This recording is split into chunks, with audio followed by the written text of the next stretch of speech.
Element 113 is the only one that I've discussed with an ambassador.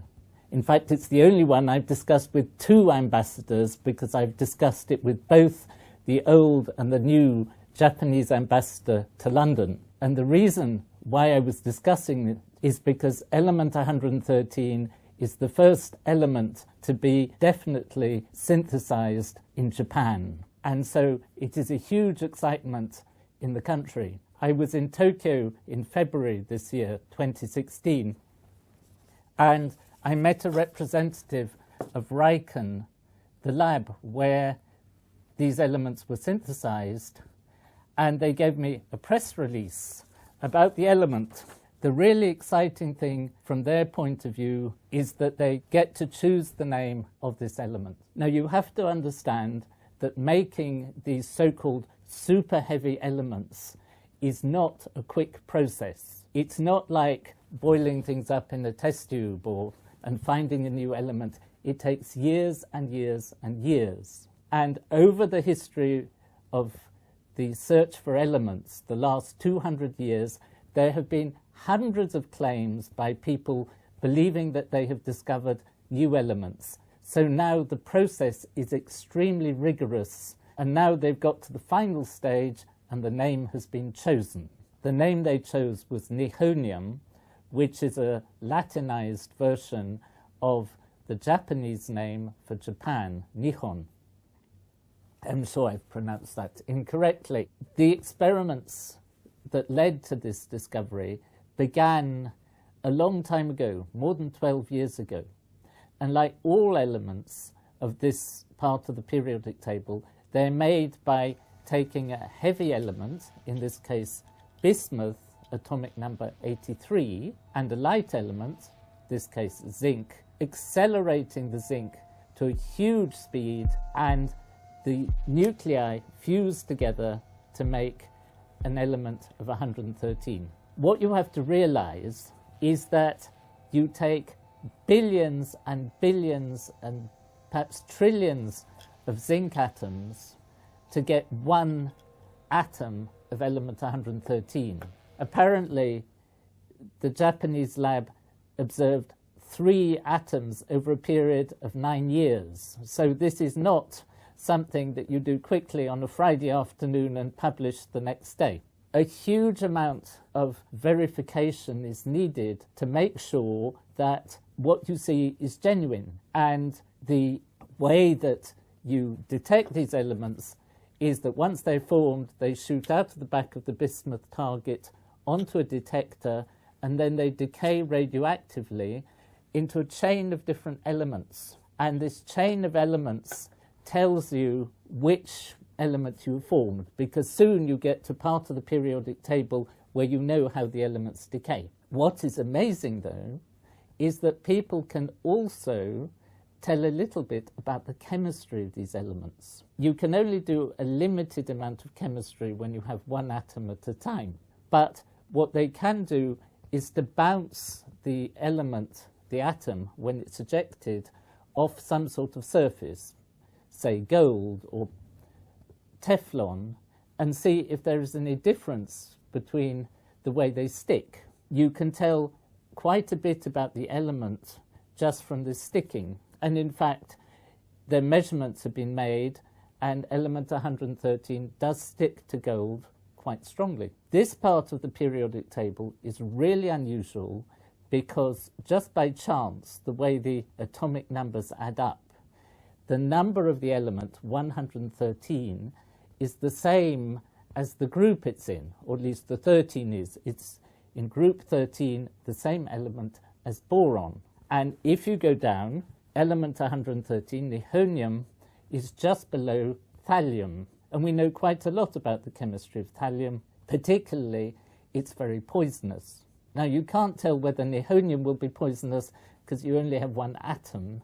Even if you could get one atom inside somebody, it would not poison them chemically, though its radioactive decay could cause damage. One of the things that's really interesting about thallium is that it has 3 electrons in its outer shell And in its chemistry, it can lose either one of these to make thallium plus salts, or it can lose all three. And I suspect that in the chemistry of element 113, the +1 state would be even more prominent than in the chemistry of thallium. Because if you go up the periodic table in the same group to aluminium, you don't get aluminium plus at all. Nihonium is in the same group, so it has 3 outer electrons in just the same way as thallium, assuming that the electrons are arranged in the same configuration.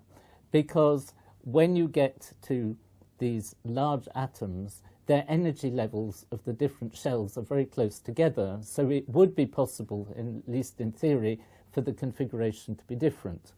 But people assume that it will be 3 electrons arranged in the same way as in boron, but much larger shells. The difficulty is that as the atoms get bigger, if you imagine the electron like a particle, they have to go round and round in the shell, and the speeds they're going round approach the speed of light, and therefore their mass changes, and you get so-called relativistic effects.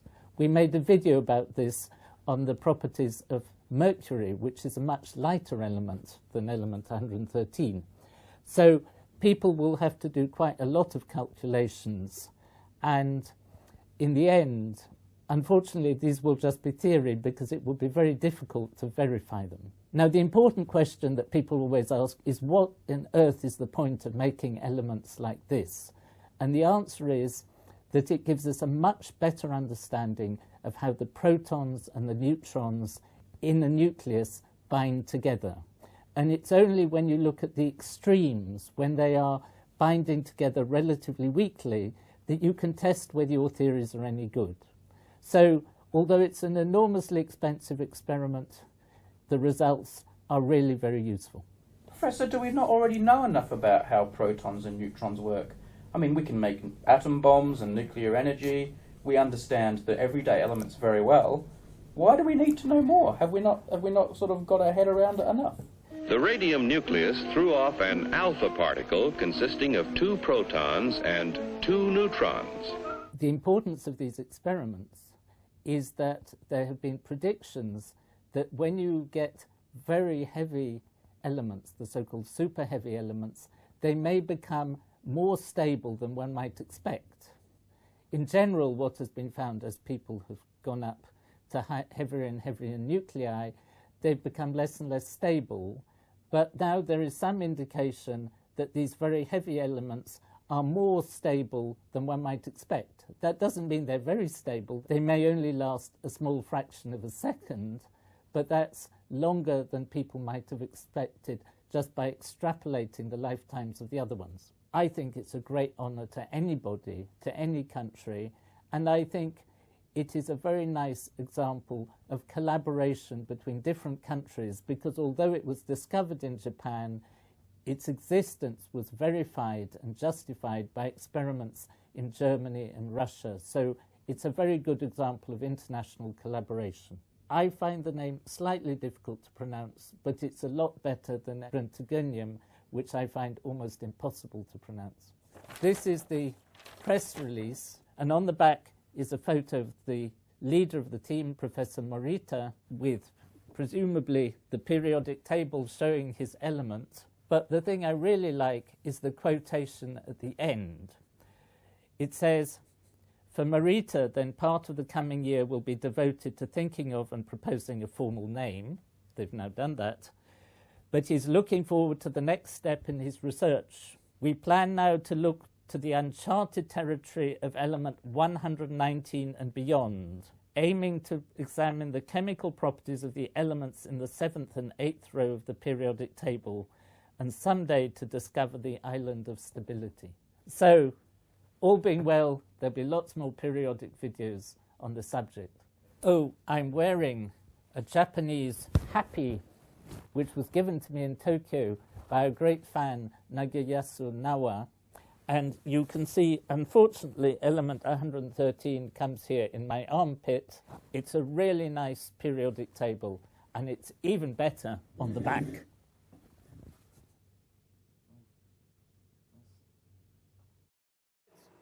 walk along and see where the ions go.